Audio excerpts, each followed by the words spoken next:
얼마 전 튀르키예에서 규모 7.8의 대지진이 발생했습니다. 지진 발생 이후 지금까지 알려진 사망자만 4만 6천여 명입니다. 동시에 지진이 발생한 시리아 북서부 지역의 부상자와 이재민까지 합치면 수십만 명 이상의 피해자가 발생한 튀르키예 역사상 최악의 지진이라고 합니다. 이번 지진으로 튀르키예 가지안테프와 하타이 일대의 땅은 말 그대로 찢어졌다고 하는데요. 직선 거리로 무려 7,400km 떨어진 우리나라의 지진계에도 감지되었다고 하니 얼마나 강력한 지진이었는지 알 수 있습니다. 인명피해가 너무나 큰 지진이기에 이번 대지진 발생 이후 세계 각국에서는 구호의 손길을 보내고 있습니다. 우리나라를 포함하여 각국의 숙련된 구조대와 당장 급한 의식주를 해결하기 위한 구호품들이 속속들이 도착했다고 하는데요. 그 와중에 황당한 소식이 알려지며 외신들과 튀르키예 국민들을 화나게 만들었습니다. 바로 국제적 재난 상황마다 눈치 없이 등장하는 일본의 종이약 선물 때문입니다. 주일 튀르키예 대사관은 지진이 발생한 지 닷새가 지난 2월 11일 일본의 지원에는 정말 감사하지만 종이약을 보내는 건 곤란합니다 라는 입장을 밝혔다고 합니다.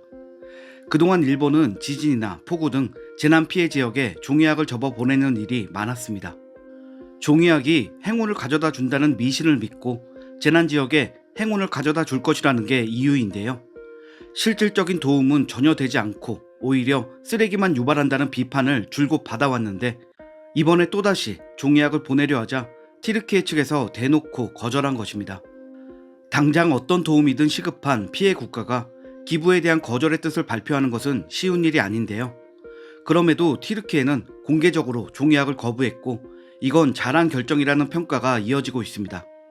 만약 먼저 거부의 뜻을 내비치지 않았다면 물이나 식량, 당장 입을 옷과 이불 등의 필수품 대신 진짜로 종이약을 받을지도 모르니까요. 일본은 러시아와 우크라이나 전쟁 발발 당시에도 우크라이나 국기 색깔인 노란색과 파란색 종이로 종이약을 접어 보낸 적도 있었죠.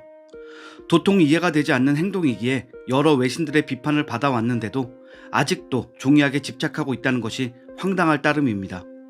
주일 튀르키예 대사관이 직접 나서서 문제를 꼬집고 외신들이 비판하고 나서자 일본 내에서도 종이약을 두고 여러 방안이 논의되고 있다고 하는데요. 일본 뉴스 프로그램 아베마 프라임에서는 최근 튀르키예에 대한 지원 방안을 논의했습니다. 일본의 비영리 단체인 피스 윈즈 재팬에서 의사로 활동하는 모토타카 이나바는 상황이 어느 정도 안정된 뒤에 1000마리의 종이약은 심신을 안정시키는 데 도움을 줄 수 있을지 모른다. 하지만 당장 먹을 식량도 없는 지금 시기에 1000마리 종이약은 처치 곤란일 것이다 라고 말했는데요. 튀르키예에서 직접 나서니 일본 측에서도 한 발 물러서는 모양새를 보이고 있습니다.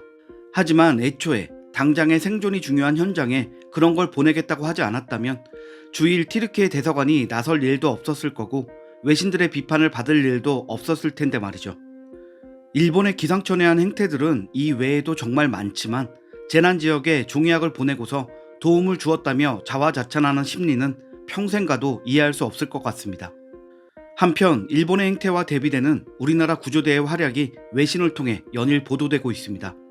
이번에 파견된 대한민국의 긴급구호대 KDRT는 최악의 피해 지역으로 꼽히는 남부 하타이주 안타키아에서 활동했는데요. 사망자가 가장 많이 나온 지역이라고 합니다. 건물도 무너지고 땅도 찢어진 상황에서 실종자가 어디에 몇 명 있는지에 대한 구체적인 정보조차 존재하지 않았습니다. 때문에 위도, 경도 좌표와 주민들의 제보에 의존해서 구조 작업을 진행했습니다. 하지만 이런 열악한 환경 속에서도 기적 같은 구조 활동을 벌이며 튀르키예 국민들에게 큰 힘을 주었는데요. 튀르키예 국민들은 한국 구조대를 마주치면 코렐리 온누마라, 즉 한국인이 최고다를 외치며 고마움을 표현했습니다. 보통 재난 상황에서는 72시간이 골든타임이라고 하는데요. 무려 131시간, 지진 발생 이후 닷새가 지난 시점인 2월 11일 우리나라 구조대가 생존자 3명을 연달아 구조했습니다. 주일 튀르키예 대사관이 제발 종이약을 보내지 말아달라고 밝혔던 날과 같은 날인데요. 일본이 종이약을 가지고 논의하던 시간 한국 구조대는 철근과 건물 잔해가 넘치는 곳에서 목숨을 걸고 생존자를 구조한 것입니다.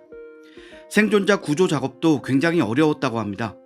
생존자가 있는 것 같다는 제보를 받고 이동한 구조대원들의 눈앞에는 한때 4층 건물이었던 잔해밖에 보이지 않았습니다. 그 건물 잔해 사이에서 생존 반응이 극적으로 감지됐던 것이죠. 곧바로 구조 작업이 시작됐지만 생존자 구조는 영화에서처럼 뚝딱 되는 게 아니었습니다. 생존자를 덮친 콘크리트와 시멘트 덩어리를 제거하기 위해 망치, 펜치, 양동이 등 온갖 도구가 사용되었고, 생존자의 목소리를 놓치면 안 되기에 구조대원들은 수시로 작업을 멈춰야 했습니다. 대원 한 명이 휘파람으로 신호를 주면 수십 미터 밖에 있는 굴삭기도 작업을 중단했을 정도로 신중하게 구조 작업을 이어갔습니다. 얼마 뒤 생존자가 보이기 시작했지만 눈에 보인다고 해서 바로 구출할 수 있는 것은 아니었다고 합니다. 잔해를 제거하는 과정에서 생존자가 다치지 않도록 조심 또 조심하여 작업을 이어나갔습니다. 한국 구조대와 튀르키예 구조대가 힘을 합쳐 구조를 이어가길 몇 시간, 오후 2시쯤 마침내 생존자가 세상에 나올 수 있었습니다. 환호성과 함께 구급차에 실린 생존자는 65세 여성이었는데요. 안타깝게도 함께 매몰된 남편은 사망했다고 합니다. 구조 당시 여성은 남편을 꼭 끌어안고 있었습니다. 한국 구조대는 애도의 마음을 담아 최선을 다해 생존자의 남편도 수습했다고 합니다. 우리 구조대는 이날 오후 2명의 생존자를 더 구했습니다. 50대와 10대의 모자를 구한 것인데요. 이들 모자까지 합쳐서 우리 구조대가 구한 생존자는 총 8명이 되었습니다. 지진이 언제 다시 시작될지 모르고 건물 잔해가 언제 무너져 내릴지 모르는 상황. 전기와 수도도 단절된 험한 지역에서 목숨을 걸고 구조 활동에 임한 우리 구조대와 구조견들의 노고에 국민의 한 사람으로서 정말 감사하다는 말을 전하고 싶습니다. KDRT가 해외에 파견된 건 9번째인데요. 이번 튀르키예 구조 작업에는 역대 최대 인원이 파견되었고 생존자를 구조한 건 처음이라고 합니다. 대원들은 한국 전쟁에 참전해서 우리 대한민국을 지켜준 형제의 나라 튀르키예에서 얻은 성과이기에 더욱 값지다고 심정을 밝혔습니다. 인터뷰에 응한 튀르키예인 벨키 씨는 한국이 우리를 많이 도와주고 있다는 것을 우리나라 사람들은 다 알아요. 위험을 무릅쓰고 생존자를 구해내고 있다는 소식을 듣고 저도 무척 고마웠어요 라고 말했습니다. 고마움을 조금이라도 더 전달하고 싶었던 튀르키예 국민들은 우리 구조대가 귀국하는 비행기에서 서툰 한국어로 깜짝 메시지를 전달했습니다. 구조대는 귀국 비행기 안에서 출발을 기다리고 있었는데요. 예고에 없던 기내 방송이 나왔습니다. 우리는 한국, 튀르키예 양국의 우호를 위해 오랜 세월을 바쳐온 여러분의 형제로서 여러분이 흘린 땀에 감사드립니다. 이 힘든 시기에 우리나라에 도움 주신 대한민국 국민들 항상 감사한 마음으로 기억할 거라고 전달하고 싶습니다. 튀르키예에 도착하자마자 궁금한 일자리로 사람의 삶을 구조하시며 사면조가 든 이런 날에 와서 희비가 엇갈렸습니다. 한국에서 깜짝 놀란 구조대원들은 결국 눈물을 쏟았습니다. 우리 구조견 토백이는 부상을 입었고 구조대원 중에는 장모님이나 할머니의 장례식을 지키지 못한 대원도 있었다고 하죠. 이런 고생을 감수하며 구조 활동을 펼친 것을 튀르키예인들도 다 알고 있다는 사실에 평소 형제의 나라라고 칭하던 것이 괜한 것이 아니었구나 생각이 들어 코끝이 찡해집니다.